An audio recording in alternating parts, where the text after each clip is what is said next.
Hello, NEET aspirants. This is Pawan sir, biology. I hope so all of my students are healthy and fine. So let's start our today's topic. आज का topic क्या है? आज हम क्या करने वाले हैं? आज हम बेटा कॉन्ट्रासेप्टिव मेथड्स करने वाले डिफरेंट डिफरेंट। हमने पिछली बार बात करी थी आइडियल कॉन्ट्रासेप्टिव कैसा होता है ना। फिर मैंने बताया था कि नेक्स्ट क्लास में हम पूरे डिटेल में सारे कॉन्ट्रासेप्टिव मेथड्स के बारे में पढ़ाई करेंगे। तो let's start our today's topic, that is contraceptive. अब बेटा कॉन्ट्रासेप्टिव को मैंने एक्चुअली मोटा मोटा दो कैटेगरी में डिवाइड किया हुआ है। एक होता है टेम्पररी मेथड। अभी टेम्पररी मेथड क्या होता है बेटा? टेम्पररी मतलब क्या कि रिवर्सिबिलिटी उसमें इजीली हो सके, कि हम चाहते हैं कि ठीक है प्रेग्नेंट होना है, नहीं होना ओके कोई बात नहीं, तो ऐसे रिवर्सिबिलिटी हो सके इजीली, आप उसको रिवर्सिबल वे में भी कर सकते हो। तो ये होता है टेम्पररी मेथड। और एक होता है परमानेंट मेथड, मतलब परमानेंट के बाद फिर कोई सॉल्यूशन नहीं है ना।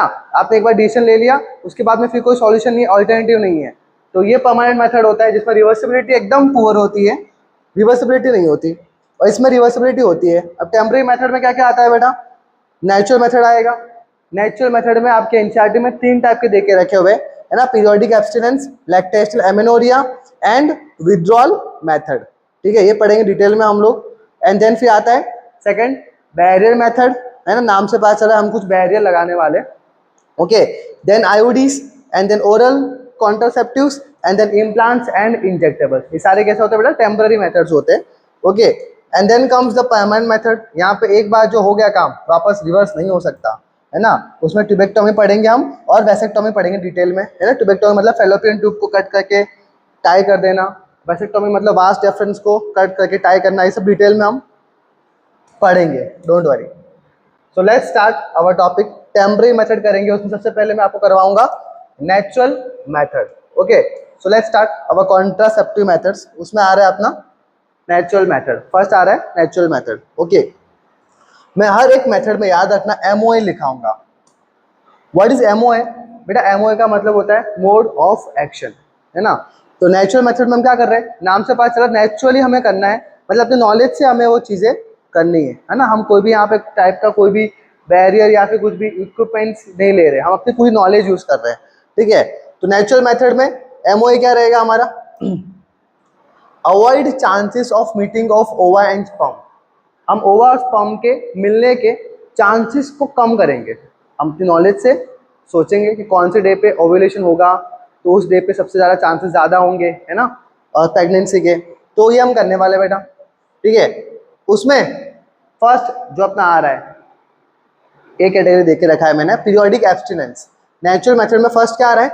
पीरियोडिक एब्स्टिनेंस, या उसको बोल सकते हो आप रिदम मेथड, या आप बोलो कैलेंडर मेथड, है ना, मतलब कुछ तो डेट से रिलेटेड है।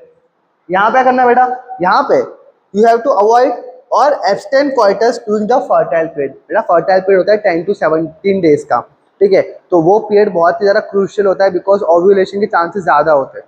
ठीक है, तो चांस अगर ओव्यूलेशन होगा तो क्या होगा, है ना, स्पर्म आके ओवा से मिल जाएगा, सिंपल सी बात है। तो 10 to 17 डेज जो कि फर्टाइल पीरियड्स होता है, हम उस डे पे क्या करेंगे? We are going to try to avoid sexual intercourse during the 10 to 17 days. क्या होता है 10 to 17 डेज बेटा? हाई फर्टाइल पीरियड होता है, और of course chances of ovulation भी कैसे होते हैं? They are very high.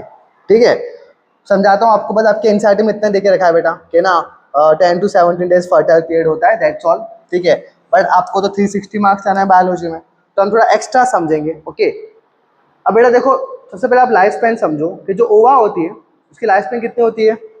1 day की होती है, 24 आवर्स। ओके, और स्पर्म की कितनी होती है? 2 to 3 डेज तक जिंदा रह सकता है स्पर्म।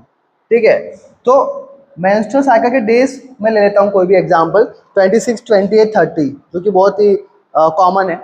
ठीक है, तो 26 डेज, 28 डेज, 30 डेज। अब उतने डेज में मुझे ये पता करना है कि ओव्यूलेशन कब होगा। तो मैंने आपको सिखाया था ह्यूमन रिप्रोडक्शन में, है ना, that how to find that number of ovulation days कैसे फाइंड करते हैं। तो n-14, क्योंकि 14 क्या था अपना लूटियल फेज था, वो फिक्स रहता है। तो n क्या है? n है आपके number of days menstrual cycle के, 26, 28, 30। तो n-14 कर दो इन सबसे, तो अपना आंसर क्या निकल जाएगा? 12, 14 और 16, मतलब 12, 14 और 16 ये ऐसे डेज है जहाँ पे ओव्यूलेशन होगी। ठीक है, तो ऐसे हमने निकाला। तो 28 डेज की साइकिल लेते हैं, 26 या 30 डिपेंड्स। तो इसमें क्या रहेगा? जब तक फर्टाइल पीरियड्स हैं कितना है 10 to 17 डेज का था।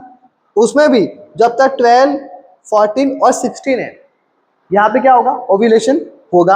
अब फॉर एग्जांपल समझते हैं कि 10 डेट को स्पर्म आया, ठीक है। अब 10 डेट को स्पर्म आया तो मतलब उसकी लाइफ स्पैन कितनी, 2 से 3 दिन रह सकता है ना। तो 12 को अगर ओव्यूलेशन हुआ तब भी हो जाएगा प्रेगनेंसी, 14 को हुआ तब भी हो जाएगा प्रेगनेंसी, ठीक है। 16 को हुआ तब भी हो सकता है प्रेगनेंसी, ठीक है। तो 3 दिन ही रहता है जिंदा, तो 14 तक ही अपने सोच सकते हैं, ठीक है। तो ये बात है इसकी। तो और क्या हो सकता है, अब फॉर एग्जांपल स्पर्म आ गया कब, 14 को आ गया है ना, 14 तो ओवुलेशन हो ही रही है, अगर 16 को आ गया तब भी प्रेगनेंसी हो जाएगी। तो मतलब 10 to 17 डेज के बीच में जब कभी भी स्पर्म आएगा तो 100% क्या होगा, चांसेस है प्रेगनेंसी हो जाएगी। तो बस 10 to 17 डेज अवॉइड कर दो, सिंपल सी बात है, ठीक है। तो ये है इसकी बात है, किसकी, पीरियोडिक एब्स्टिनेंस की बात है। बस खाली 10 to 17 डेज आपको याद रखना है। कैसे हुआ मैकेनिज्म मैंने आपको बता दिया, कैसे मैकेनिज्म होता है, ठीक है।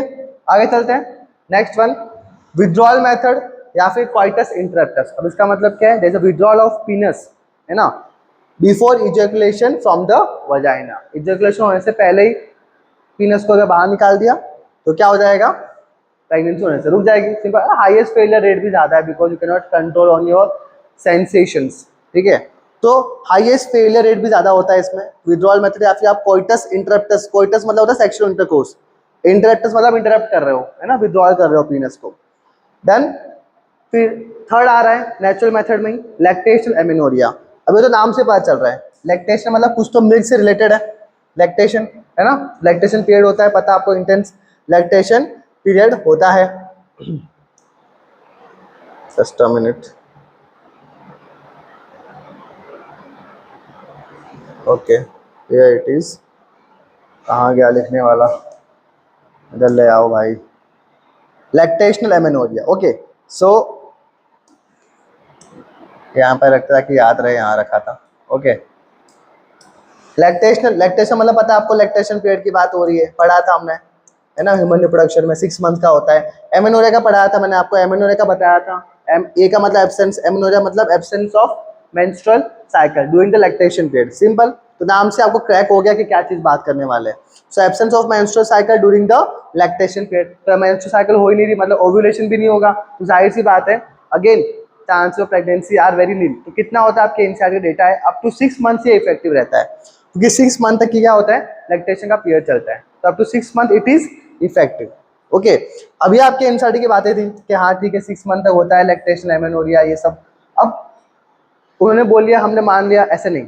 ऐसा क्यों होता है कि जब लैक्टेशन पीरियड चलता है तब मेंस्ट्रुअल साइकिल नहीं होती 6 मंथ्स, ऐसा क्यों होता है, लेट्स सी। बेटा आपको पता है कि लैक्टेशन के पीरियड में मिल्क बनता है, और मिल्क बनाने के लिए हमें कौन सा हार्मोन चाहिए, प्रोलैक्टिन हार्मोन है ना। तो प्रोलैक्टिन हार्मोन जो होता है बेटा, जब वो जैसे एक्टिवेट होगा, most of time predominant type में हमेशा वो ना लाइफ में सप्रेस ही रहता है, बिकॉज हर बार मिल्क निकालने की जरूरत नहीं पड़ती। तो पीआरएच हाइपोथैलेमस से आएगा, प्रोलैक्टिन रिलीजिंग हार्मोन, और प्रोलैक्टिन को स्टिमुलेट कर देगा, पॉजिटिव फीडबैक देगा। तो प्रोलैक्टिन एक्टिवेट हो गया, जैसे प्रोलैक्टिन एक्टिवेट होता है बेटा वो नेगेटिव फीडबैक देता है, किसको, एफएसएच, एलएच और जीएनआरएच, इन सबको नेगेटिव फीडबैक देगा। अब अगर एफएसएच ही नेगेटिव, अगर एफएसएच को नेगेटिव फीडबैक दिया तो मतलब एफएसएच नहीं बन रहा, मतलब फॉलिकल्स भी नहीं बनेंगे, सिंपल। अगर फॉलिकल्स नहीं बने तो क्या नहीं होगा, मेंस्ट्रुअल साइकिल होगी नहीं। तो ये लॉजिक है बेटा, कि जब लैक्टेशन पीरियड होता है बेटा तब मेंस्ट्रुअल साइकिल क्यों नहीं होती, because prolactin gives negative feedback to the FSH and LH, so ovulation of course होगी ही नहीं है ना। हमें क्या चाहिए ओवुलेशन के लिए, एफएसएच चाहिए होता है, फॉलिकल स्टिमुलेटिंग हार्मोन एफएसएच। अब वही अगर नेगेटिव फीडबैक हमने दे दिया तो ओवुलेशन तो होगी नहीं, खत्म बात। ये सारी बातें किसकी थी, हमारी नेचुरल मेथड्स की बातें थी। 3 थे टोटल हमारे पास, 3 थे। पहला क्या था, पीरियोडिक एब्स्टिनेंस, सेकंड क्या था, विथड्रॉल मेथड, और थर्ड क्या है, लैक्टेशनल एमिन, टोटल 3 थी। सेकंड आ रहा है हमारा बैरियर मेथड, अगेन ये टेम्पररी मेथड का ही है। इसका एमओए क्या है बेटा, हम नेचुरल मेथड में चांसेस को रोक लेते होने से, अपने नॉलेज से, ओवा और स्पर्म को, ठीक है। यहाँ पे बेटा हम बैरियर ही सेट कर देंगे, we are going to prevent a physical meeting of ova and sperm. हम एक बीच में ना बैरियर ही लगा देंगे। आपके और नीट एग्जाम के बीच में बैरियर क्या है, आपके डिस्ट्रैक्शंस बैरियर है। आपके जो दोस्त आपको हमेशा बाहर बुलाते हैं कि चल चलते, पढ़ने से क्या ही होगा, वो आपका बैरियर है। बेटा आपको बैरियर समझना है लाइफ में, और उस हिसाब से पढ़ाई करनी है। ऐसे लोगों से दूर रहो, टॉक्सिक लोग होते हैं, बेटा तो यहाँ पे बैरियर मेथड लगा देंगे हम, तो prevent physical meeting of ova and sperm. तो बैरियर क्या है यहाँ पे बेटा, condoms they are the barriers for male and female. तो कॉन्डम्स क्या होते हैं, they are thin rubber latex sheet के बने होते हैं, ठीक है। और मेल और फीमेल की बात कर लेते हैं, ठीक है। अब मेल की बात करो तो male condoms covers the penis in male, और फीमेल में क्या कवर करते हैं बेटा, वजाइना एंड सर्विक्स। ये ध्यान से पढ़ना, ये एनसीईआरटी की लाइनें हैं, बहुत इंपॉर्टेंट है। दैट फीमेल में वजाइना और सर्विक्स को कवर करता है और मेल में पीनस को कवर करता है, ठीक है। फीमेल की आपके एनसीईआरटी में देख के रखा हुआ है, निरोध एक पॉपुलर ब्रांड है फॉर द मेल कॉन्डम्स, ठीक है। तो ये भी आपको भूलना नहीं है, ये एनसीईआरटी में है। अब ऑब्वियसली कैसे होते हैं male condoms, they are non reusable. ऐसा नहीं कि एक बार लगा लिया, दो बार लगा लिया, ऐसा नहीं होता, ठीक है। नॉन यूजेबल होते हैं, एक बार आपने यूज किया तो उसके बाद you can not use it back, तो they are non reusable, okay. And then come the female condoms की बात करते हैं, बता दिया मैंने अभी आपको, वजाइना सर्विक्स को कवर करते हैं, ओके। एग्जाम्पल क्या क्या आपके एनसीईआरटी में एग्जाम्पल है, diaphragm, vaults and cervical caps. क्या क्या है, diaphragms, vaults and cervical caps, ये तीनों के तीनों बहुत इंपॉर्टेंट सुनना। They covers the cervix and not vagina, ये बहुत इंपॉर्टेंट है, ये आपके एनसीईआरटी में एकदम हल्के से लाइन एकदम छुपके से लिख के रखी हुई है, दैट इन जनरल जो फीमेल कॉन्डम है वो बेटा वजाइना और सर्विक्स को कवर करता है, बट जो आपके डायफ्राम, वॉल्स और सर्वाइकल कैप्स है वो खाली सर्विक्स को ही कवर करता है, वजाइना को कवर नहीं करता। तो मतलब जो फीमेल कॉन्डम है उसमें दोनों कवर होते हैं, सर्विक्स और वजाइना। तो ऑब्वियसली चांसेस है कि एसटीडी नहीं होगा। What is STD, sexually transmitted disease, ठीक है, क्योंकि वो दोनों को कवर कर रहा है, सर्विक्स और वजाइना को भी। जबकि हमारे डायफ्राम, वॉल्स और सर्वाइकल कैप में क्या होता है, खाली सर्विक्स ही कवर होता है, वजाइना अभी भी एक्सपोज रहता है। तो पॉसिबिलिटी है कि अगर वहाँ पे फ्लूइड आ गया कोई भी, तो जाहिर सी बात है वहाँ पे क्या हो सकता है, एड्स हो सकता है ना, वहाँ पे चांसेस है कि एसटीडी हो जाए, ओके। तो ये diaphragm, walls, cervical cap pregnancy को होने से रोकेंगे लेकिन एसटीडी को नहीं, समझ आया। ये बहुत ही छोटी सी बात है, वैसे बात आपको पता होनी चाहिए। एनसीईआरटी को पढ़ना सीखो बेटा, तब एनसीईआरटी की लाइनों को आप डीप में समझोगे ना, तब उसकी लाइनें समझ आएगी आपको, ठीक है। एंड ये आईएमपी ये रीयूजेबल होते हैं, जबकि मेल कॉन्डम्स नॉन रीयूजेबल।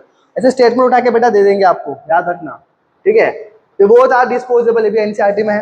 और कॉन्डम्स के साथ बेटा स्पर्मिसिडल क्रीम्स, जेलीज, फोम्स को भी यूज किया जाता है अलोंग विद द कॉन्डम्स, ठीक है। अब नाम से पता चला स्पर्मिसिडल, स्पर्मिसिडल मतलब स्पर्म की डेथ करवाने वाला, है ना। तो ये सब क्रीम्स हम यूज करते हैं कॉन्डम्स के साथ, ओके। सो फॉर द उनकी एफिशिएंसी इंक्रीज हो, सो लिखा भी है मैंने यहाँ पे, तो increase the efficiency spermicidal cream and jellies and foams use किया जाता है। तो ये सारी बात होगी एसटीडी की, सॉरी बैरियर मेथड की, ठीक है। और ये लास्ट पॉइंट रह गया, it protect from STD, very very important, it is the only method which is going to protect you from the STD. ये बातें हैं, बहुत आईएमपी है ये वाली चीजें। थर्ड चलते IUD, most favourite topic of NEET. पता नहीं नीट वालों को इतना क्या इसमें इतना इंटरेस्ट लगता है, और होना भी चाहिए क्योंकि बहुत सारी चीज़ें हैं, बच्चा यहाँ पे कंफ्यूज हो जाता है। तो आईओडी को 3 स्टार मान लो पहले तो। IUD is very very important because NEET वालों के लिए फेवरेट टॉपिक है, कोई पीवाई की उठा के देखो, एक पक्का ये होगा, ठीक है। एमओए क्या है, मोड ऑफ एक्शन पहले समझ लेते हैं। फेगोसाइटोसिस ऑफ स्पर्म, मतलब फेगोसाइटोसिस का मतलब सेल ईटिंग होता है ना, स्पर्म को खा जाना, है ना, सेल मतलब स्पर्म का खात्मा कर देना। सो फेगोसाइटोसिस ऑफ स्पर्म, आईओडी जो है या एमपी है, most widely accepted, most widely accepted. ये आपके एनसीईआरटी में साक्षात लाइन दे के रखी है, तो बहुत इंपॉर्टेंट है। मोस्ट वाइडली एक्सेप्टेड क्या होता है बेटा आपका, आईयूडीज।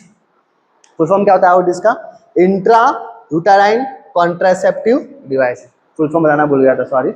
इंट्रा यूटेराइन, नाम से पता चला, इंट्रा मतलब अंदर, यूटेराइन मतलब यूट्रस के अंदर, of course it's a contraceptive method, है ना, मतलब यूट्रस के अंदर डाल रहे, तो मतलब ये सिर्फ और सिर्फ आयोडीज किसके लिए होगा, तो आज लगाओ यूट्रस किस में होगा, फीमेल में ही होगा, तो it is only and only used by female, IMP है, ओके। कहाँ इंसर्ट करोगे, into uterus through the vagina, ये इंपॉर्टेंट है। अब बेटा उसको, ये सेल्फ इंसर्टेड नहीं है, it is not self inserted, ये आप खुद से इंसर्ट नहीं कर सकते, it is not self inserted, ठीक है। बेटा यहाँ पे एक्सपर्ट डॉक्टर्स और नर्सेस की जरूरत पड़ती है फॉर इंसर्शन ऑफ द आईओडीज। अब इसका मतलब ये नहीं कि सर्जरी होगी, सर्जरी नहीं होगी, ठीक है, it's a non surgical method, ये आपके एनसीईआरटी बोलती है नॉन सर्जिकल मेथड है, बट हाँ एक्सपर्ट डॉक्टर्स और नर्सेस चाहिए फॉर इंसर्शन ऑफ द आयोडीज है ना, यूट्रस के अंदर डालने के लिए प्रॉपर प्रोफेशनल चाहिए होते हैं। ओके, ये मेथड कौन यूज करता है बेटा? वो यूज करते हैं जिसको बेटा स्पेसिंग करना होता है कुछ चिल्ड्रन के बीच में। It is use for spacing between children. For example 3-4 साल के बाद, 3-4 साल के बाद हम 3-4 साल चाहते हैं कि हमारा हो ही नहीं बेबी, ठीक है, तो स्पेस हमें क्रिएट करनी है टेम्पररी 4-5 ईयर्स तक, ठीक है, तो स्पेसिंग बिटवीन चिल्ड्रन करनी हो तब बेटा ये आयोडीज का यूज किया जाता है ना। It is effective for almost 5 years, ऐसा बोल सकते हो, ठीक है। अब टाइप्स ऑफ आयोडीज, ये बोल रहा था मैं, मोस्ट आईएम पे 3 टाइप के आयोडीज है। एग्जाम्पल से क्वेश्चन बन जाएंगे या मोड ऑफ एक्शन से आपके बन जाएंगे, बहुत इंपॉर्टेंट है, ठीक है। टाइप ऑफ आयोडी देखते पहले। फर्स्ट आ रहा है इनर्ट। इनर्ट या तो आप बोलो नॉन मेडिकेटेड आयोडीज। पहला कौन सा आ रहा है? इनर्ट, या तो नॉन मेडिकेटेड आयोडी, फिर आता है कॉपर रिलीजिंग आयोडी, और फिर आता है हार्मोन रिलीजिंग आयोडी। इन दोनों के बेटा एमओ दे के रखे एनसीईआरटी में सेपरेटली, तो ये तो बहुत इंपॉर्टेंट हो जाएगा हमारे लिए। ओके, पहले पढ़ लेते इनर्ट वाली। क्या होगा बेटा? फेगोसाइटोसिस ऑफ स्पर्म करेगा। एग्जांपल क्या है? लिपेस लूप, इसको यूट्रस में इंसर्ट कर देंगे और फेगोसाइटोसिस ऑफ स्पर्म करवाएगी, ठीक है। एग्जाम्पल बहुत इंपॉर्टेंट है, लिपेस लूप के ऊपर बहुत बार एग्जाम क्वेश्चन आए हुए। तो नॉन मेडिकेटेड आयोडी में आएगा लिपेस लूप। फिर आता है कॉपर रिलीजिंग आयोडी। अब बेटा होता है क्या? कॉपर टी शेप का ऐसा बेटा कॉपर टी होता है, यहाँ पे कॉपर से वायर लगे होते हैं, यहाँ पे यूट्रस के अंदर इंसर्ट किया जाता है। तो ये यूट्रस बनाया मैंने यहाँ पे और ये कॉपर टी इंसर्ट किया है। बेटा क्या खास बात है, जो कॉपर आयन है ना बेटा, ये इंपॉर्टेंट है। जब कॉपर आयन रिलीज होगा कॉपर टी से, जो कि ऐसी टी शेप होगी कॉपर टी, है ना, यूट्रस के ऐसे अंदर होगी, जैसे बेटा वो रिलीज होगी कॉपर आयंस, तो क्या होगा? स्पर्म मोटिलिटी को पहले तो वो कम करेंगे। कॉपर आयंस क्या करेंगे? स्पर्म मोटिलिटी को कम करेंगे। और सेकंड चीज क्या करेंगे बेटा? ये फर्टिलाइजिंग कैपेसिटी को भी कम कर देंगे स्पर्म की। It will going to decrease the fertilizing capacity of the sperm. कैसे बेटा? स्पर्म की मेम्ब्रेन के ऊपर प्रोटीन्स को ऑल्टर कर देंगे, है ना, they are going to alter the proteins on the sperm membrane और फर्टिलाइजिंग कैपेसिटी को डिक्रीज कर देंगे। या कुछ ऐसे लाइफ में भी आपके लोग होते हैं जो कि आपको ऑल्टर कर देते हैं। फॉर एग्जाम्पल आप सीरियस होके, आप सोच रहे कि आज पढ़ने वाले हैं, सीरियस होके, तभी आपका दोस्त का कॉल आएगा कि भाई चल पढ़ने से क्या होगा, घूमते टपरी पे चलते चाय वाय पीते, ठीक है, तो भी आपको ऑल्टर कर रहे हैं, आपकी एम से आपको अलग कर रहे हैं। समझ आया कि नहीं? आपका तो एम्स होना चाहिए ना, all India pre medical science, है ना। अब क्या हो रहा है बेटा? देखो, या alter proteins on sperm membrane, ये आपकी फर्टिलाइजिंग कैपेसिटी को क्या कर रहा है? डिक्रीज कर रहा है। और साथ साथ में स्पर्म मोटिलिटी को क्या कर रहा है बेटा? डिक्रीज। ये आईएमपी मोस्ट कॉपर आयंस बहुत इंपॉर्टेंट है, ठीक है। आगे चल लेते हैं। एग्जाम्पल क्या है? कॉपर टी, कॉपर 7, ये तो आपको याद रहेगा वैसे भी। और मल्टी लोड 375, ये आपको याद रखना पड़ेगा बेटा, मल्टी लोड 375, ये किसका एग्जाम्पल है? कॉपर रिलीजिंग आयोडीज के। लास्ट कर लेते हैं हार्मोन रिलीजिंग आयोडी। अब नाम से पता चला बेटा हम हार्मोन्स रिलीज करेंगे, है ना। कौन सा हार्मोन्स बताऊंगा अभी आगे, प्रोजेस्टेरॉन, ठीक है। इसमें क्या है? एमओ है, ओवुलेशन नहीं होगी, और यूट्रस को बेटा हम अनसुटेबल बनाएंगे फॉर द इम्प्लांटेशन, ये आपके एनसीईआरटी में है। एंड सर्वाइकल फ्लूइड को भी थिक कर देंगे। ये दो तो एमओ आपके एनसीईआरटी बहुत अच्छे से देख के रखे हुए, 3 टोटल। ओवुलेशन नहीं होगी, इन मेक यूट्रस अनसुटेबल, है ना, एंडोमेट्रियम को अनसुटेबल बनाएंगे, और सर्वाइकल फ्लूइड थिक कर देंगे, ताकि जो जैसे सर्वाइकल फ्लूइड थिक होगा बेटा, स्पर्म प्रॉपर मोटिलिटी शो नहीं कर पाएगा, मूव नहीं कर पाएगा, क्योंकि थिक हो गया ना बेटा, तो स्पर्म फंस जाएगा अंदर। ओके, एग्जाम्पल क्या है? लिवोनॉर gastral 20, that is LNG20, लिवोनॉर gastral 20 और प्रोजेस्टासर्ट, ये 2 एग्जाम्पल है आपके एनसीईआरटी में हार्मोनल आयोडी में, बहुत इंपॉर्टेंट है बेटा। प्रोजेस्टासर्ट नाम से पता चला प्रोजेस्ट्रॉन कैसे काम करता है बेटा, हार्मोनल आयोडी, हार्मोन रिलीज कर रहा है प्रोजेस्टासर्ट, प्रोजेस्ट्रॉन। अब बेटा क्या होगा? प्रोजेस्ट्रॉन जैसे ही बढ़ेगा, है ना, जैसे ही प्रोजेस्ट्रॉन बढ़ेगा बेटा, वो तुरंत ही नेगेटिव फीडबैक देगा, किसको? FH को, LH को और GnRH को। क्या करेगा बेटा? ये नेगेटिव फीडबैक देगा तुरंत ही LH FSH को। तो क्या होगा? हमारे पर्टिकुलरली बॉडी को ऐसा फेकनेस दिखा रहे प्रेगनेंसी हो चुकी है, क्योंकि प्रोजेस्टेरॉन रिलीज होता है ना बेटा, तो क्या होगा? फेकनेस दिखा रहे कि हाँ हमारी प्रेगनेंसी हो चुकी है, लेकिन हुई नहीं है बेटा। हाँ, फॉलिकल्स हम बनने दे ही नहीं रहे, क्योंकि FSH को नेगेटिव फीडबैक दे दिया हमने यहाँ पे, ठीक है, FSH और LH को नेगेटिव फीडबैक दे दिया। तो ये बात किसकी थी? ये हार्मोनल आयोडी की बात थी, बहुत आयम थी, ठीक है। ये तीनों चीज़ हमारी डर हो गई, that is in non medicated copper releasing and hormone releasing IUD। आगे चल लेते हैं। There is a oral contraceptives. अब नाम से पता चला ओरल मतलब हम तो कुछ ओरली कुछ इनटेक करने वाले हैं, ठीक है। एमओए क्या है इसका? एमओए सेम है बेटा, हार्मोन रिलीजिंग IUD वाला है, सेम एमओ है। ये यूट्रस को इन हॉस्पिटल बनाएंगे, सर्वाइकल म्यूकस को थिक कर देंगे और ओव्यूलेशन को अगेन प्रिवेंट करेंगे। बस फर्क क्या है? फर्क ये है कि जो हमारा हार्मोनल IUD था उसमें प्रोजेस्टेरोन हार्मोन था, जबकि यहाँ पे हमारे पास कॉम्बिनेशंस होंगे, प्रोजेस्टेरोन और एस्ट्रोजन भी हो सकते हैं, ठीक है। तो टैबलेट कौन कौन सी होती है यहाँ पे? एक तो मिनी पिल्स होगा, मिनी पिल्स में क्या होगा बेटा? सिर्फ प्रोजेस्टेरोन होते हैं। और कंबाइंड पिल होगा मतलब कॉम्बिनेशन होंगे किसके? प्रोजेस्टेरोन और एस्ट्रोजन के कॉम्बिनेशन होंगे। जबकि हार्मोन में क्या था? हार्मोनल में बेटा सिर्फ प्रोजेस्टेरोन था, यहाँ पे बेटा एस्ट्रोजन भी है। समझे कैसे काम करता है? लेट्स सी बेटा। उसको इस पिल्स को आपको कंटिन्यूसली 21 डेज तक लेना है, ठीक है। और कब लेना है? With in 5 days of menstrual cycle. कभी भी 1 to 5 डेज के बीच में कभी भी स्टार्ट कर सकते हो मेंस्ट्रुअल साइकिल के इनिशियल डेज में, और तब से लेकर 21 डेज तक आपको कंटिन्यूसली ये पिल्स को लेना है। So you have to take the pills daily for 21 days and preferably कब? Within first 5 days of menstrual cycle, ठीक है। And then after a gap of 7 days during which the menstruation occurs, it has to be repeated। क्योंकि 7 days क्या होगा? Menstruation cycle होगी, ठीक है, मतलब ब्लीडिंग होगा। समझाता हूँ। 5 days से फॉर एग्जांपल मैंने स्टार्ट किया टैबलेट लेना, ठीक है, 5 6 7 8 9 10 11 टोटल 21 डेज तक। 21 डेज तक क्या हुआ? टैबलेट लिया। एंड देन 26 27 28 इन 7 दिन को छोड़ दो आप, इन 7 डेज को छोड़ दो। क्यों? क्योंकि यहाँ पे क्या हो रहा है बेटा? यहाँ पे ब्लीडिंग फेस होगा। तो इन 21 डेज पे मैंने क्या किया? यहाँ पे मैंने प्रोजेस्टेरोन का लेवल बढ़ा दिया, एस्ट्रोजन का लेवल भी बढ़ा दिया। क्या हो रहा है यहाँ पे? यहाँ पे प्रोजेस्टेरोन का जैसे लेवल बढ़ेगा अगेन सेम चीज होगी, it will going to give negative feedback to LH, है ना। FSH को नेगेटिव फीडबैक देगा तो क्या होगा? यहाँ पे भी क्या होगा? ओव्यूलेशन नहीं होगी। ओव्यूलेशन नहीं होगी तो मतलब क्या? अगेन बॉडी को हमने फेक रिस्पॉन्स दिया कि प्रेगनेंसी हो चुकी है। वो प्रोजेस्टेरोन का आपने टैबलेट ले रहे हो, बढ़ा रहे हो, है ना। और जैसे प्रोजेस्टेरोन बढ़ेगा तो ऑब्वियसली बेटा LH और FSH को नेगेटिव फीडबैक देता है वो, इससे क्या होगा? ओव्यूलेशन प्रिवेंट हो जाएगी। और फिर जैसे आप टैबलेट लेना बंद करोगे 25 डे पे, तुरंत ही क्या होगा? ब्लीडिंग फेज स्टार्ट होगा, है ना, क्योंकि एंडोमेट्रियम की शेडिंग हो जाएगी, क्योंकि आपने टैबलेट लेना बंद कर दिया। प्रोजेस्टेरोन तो मेंटेन रखती है, एस्ट्रोजन तो मेंटेन रखता है एंडोमेट्रियम को। जैसे टैबलेट लेना बंद करोगे क्या हो जाएगी? Shedding of endometrium. ये बातें हैं, ऐसे काम करता है बेटा आपका ओरल कॉन्ट्रासेप्टिव। आपके इंसाइट में डिटेल में दिया नहीं है, ठीक है, बट मैंने आपको मैकेनिज्म पूरा समझा दिया कि एक्चुअली कैसे वर्क करती है चीजें, ओके। अब एक और चीज है बेटा, अब इसको क्या होता है बेटा? 21 डेज तक रेगुलर लेना पड़ता है। 21 डेज तक आपको उसको रेगुलर टैबलेट को लेना पड़ता है। अब क्या कोई कोई बहुत आलसी होते हैं कि इतना दिन कौन ही ले, तो ऐसी पिल बनाओ जो को बस हफ्ते में एक बार लेनी पड़े और काम हो जाए। या हर दिन कौन याद रखेगा कि मेरे को आज पिल लेनी है ना।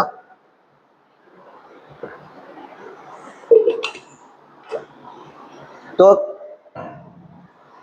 लखनऊ तो हमारी सिटी है नवाबों की, उन्होंने दिमाग लगाया, है ना, वहाँ पे CDRI है, सेंट्रल ड्रग रिसर्च इंस्टीट्यूट। तो उन्होंने बेटा एक टैबलेट निकाली सहेली। सहेली developed by CDRI, central drug research institute, full form लिख देना बाद में आप लोग, ठीक है, लखनऊ में जो कि है। इन्होंने बेटा नॉन स्टीरॉयडल ओरल कॉन्ट्रासेप्टिव बनाया। तो याद रखना ये बहुत IMP है, नॉन स्टीरॉयडल बोला मतलब कोई भी यहाँ पे हार्मोन का इन्वॉल्वमेंट नहीं है। बेटा वापस याद करो, हार्मोनल IUD में प्रोजेस्टेरोन था, सिर्फ प्रोजेस्टेरोन। फिर ओरल कॉन्ट्रासेप्टिव में यहाँ पे आपने बनाया था प्रोजेस्टेरोन और एस्ट्रोजन कंबाइंड पिल हमने यूज की थी। और फिर सहेली बेटा हम कोई हार्मोन यूज ही नहीं कर रहे हैं, तो कैसे काम करता है सहेली? लेट्स सी, वो भी आपके एनसीईआरटी में नहीं है, थोड़ा सा देख लेंगे। ये तो पता ही होना चाहिए कि वंस इन अ वीक आपको ये पिल लेनी है, ठीक है।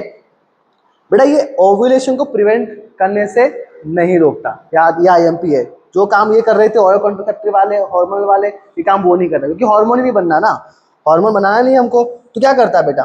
होता क्या है बेटा, देखो ध्यान से, ये बहुत ही इंटरेस्टिंग मैकेनिज्म है, ये एनसीईआरटी में नहीं है बट आपकी नॉलेज के लिए बहुत इंपॉर्टेंट है। बेटा होता क्या है, ये आपके एंडोमेट्रियम की लेयर है ना। एंडोमेट्रियम की लेयर के ऊपर बेटा क्या होता है, यहाँ पे एस्ट्रोजन के रिसेप्टर्स होते हैं। क्या होते हैं?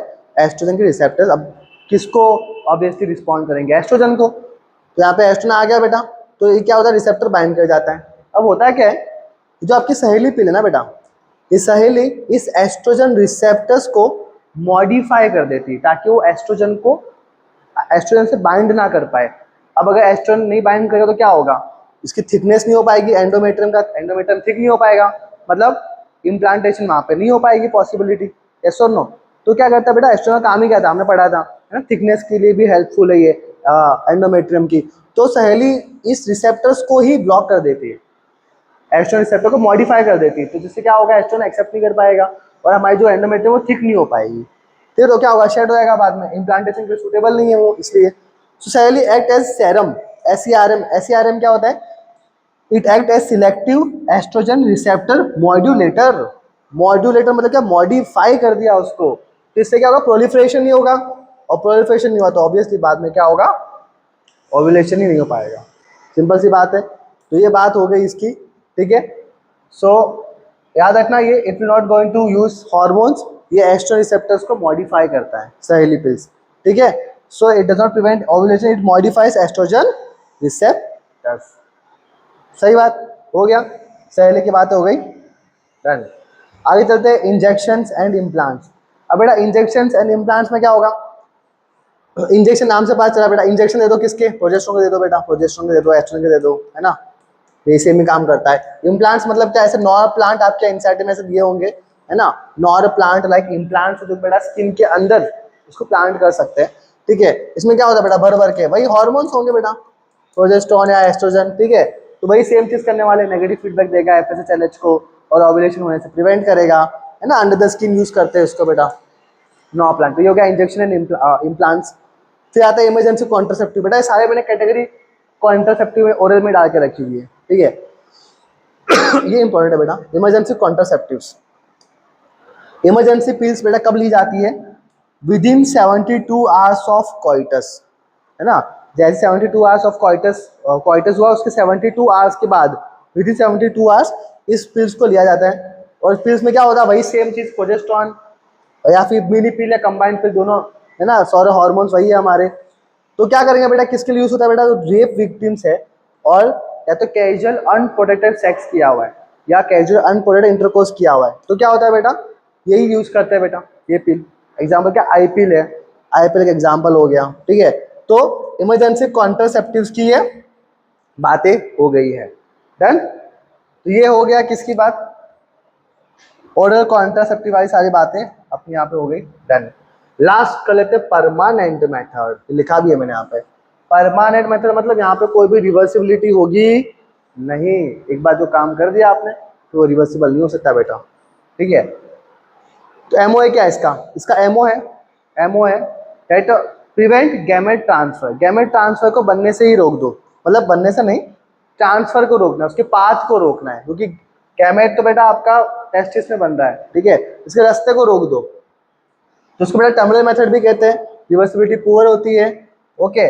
देख लेते क्या बात हो रही है। तो मेल में होता है ये वैसेक्टॉमी, नाम से पता चला वैसेक्टॉमी मतलब क्या, मतलब वास्ट डिफरेंस से कुछ रिलेटेड है, ठीक है, वास्ट डिफरेंस से कुछ रिलेटेड है। So when the vas deferens are cut and tied up, है ना, ये वास्ट डिफरेंस कट किया फिर टाई अप कर दिया, तो क्या होगा बेटा, यहाँ पे स्पर्म तो बन रहा है, जा रहा लेकिन आगे पहुंच नहीं पाएगा, क्यों, क्योंकि हमने यहाँ पे रास्ता ही निकाल दिया है। सो वास्ट डिफरेंस को ही हमने कट करके फिर टाई कर दिया, तो इसको बोलते हैं वैसेक्टॉमी। मेल में हम बनाते हैं, मेल में करते हैं। फीमेल में क्या होता है, फीमेल यहाँ पे फैलोपियन ट्यूब है, so fallopian tubes they are cut and they are tied up, तो ये क्या हो गया आपका ट्यूबेक्टॉमी, नाम से पता चल रहा है, ट्यूबेक्टॉमी मतलब ट्यूब, फैलोपियन ट्यूब, बहुत ही इंपॉर्टेंट है, क्वेश्चन भी कई बार आ जाता है इसमें से, ठीक है। तो वैसेक्टॉमी एंड ट्यूबेक्टॉमी भूलना नहीं है। अब ये कुछ भी करवाने से बेटा आपका लिबिडो के ऊपर इफेक्ट नहीं पड़ता, ठीक है, लिबिडो मतलब कि सेक्सुअल डिजायर के ऊपर कोई इफेक्ट नहीं पड़ा, बिकॉज आपका टेस्टिस में स्पर्म तो बन ही रहा है ना, टेस्टोस्टेरोन तो बन ही रहा है, तो लिबिडो के ऊपर कोई भी असर होता नहीं है। अब कई बच्चे क्वेश्चन भी पूछते हैं मुझे कि सर मतलब फिर क्या होगा, जो इजैकुलेशन अगर जो होगा इसमें हमारा स्पर्म होगा कि नहीं होगा, यार देखो सीमेन तो निकलेगा, या क्योंकि आपकी ग्लैंड्स तो सिक्रेशन दे ही रही है ना बेटा, तो क्या होगा यहाँ पे सीमेन तो निकलेगा बट विदाउट स्पर्म, और इजैकुलेशन हुआ तो उसमें जो सीमेन होगा उसमें स्पर्म नहीं होगा। क्यों? क्योंकि स्पर्म का रास्ता हमने बंद कर दिया, बट ग्लैंड जो सिक्रेशन रिलीज कर रही है ना अपना, तो सीमेन होगा without sperm if it will be ejaculated। तो ये हो गया हमारे सर्जिकल मेथड की बातें। ओके, अब कुछ इफेक्ट्स देख लेते हैं बेटा। साइड इफेक्ट तो ऐसा कुछ खास है नहीं, बट लेट्स सी, आपके एनसीईआरटी में देखे रखा हुआ साइड इफेक्ट, तो पढ़ लेते हैं। साइड इफेक्ट क्या है? इरेगुलर मेंस्ट्रुअल साइकिल हो सकती है बेटा, अगर कोई भी आप कॉन्ट्रासेप्टिव पिल्स या कुछ भी लेते हो तो इरेगुलर मेंस्ट्रुअल साइकिल हो सकती है। ओके, और क्या हो सकता है? और ब्रेक थ्रू ब्लीडिंग हो सकती है। ब्रेक थ्रू ब्लीडिंग क्या होता है बेटा? कि मेंस्ट्रुअल साइकिल के बाद भी, मेंस्ट्रुअल साइकिल होने के बाद भी क्या होता है? ब्लीडिंग, थोड़ा बहुत स्पॉट्स दिखते हैं after bleeding, after menstrual cycle. तो क्या होता है? Spotting between the periods. Nausea हो सकता है, वॉमिटिंग हो सकती है, एब्डोमिनल पेन हो सकता है। ब्रेस्ट कैंसर तो देखो बहुत ही कॉमन नहीं है, वो very very, it's not very common, आपकी एंजाइटी खुद बोलती है ब्रेस्ट कैंसर नहीं हो सकता। तो ये सारी बातें किसकी है?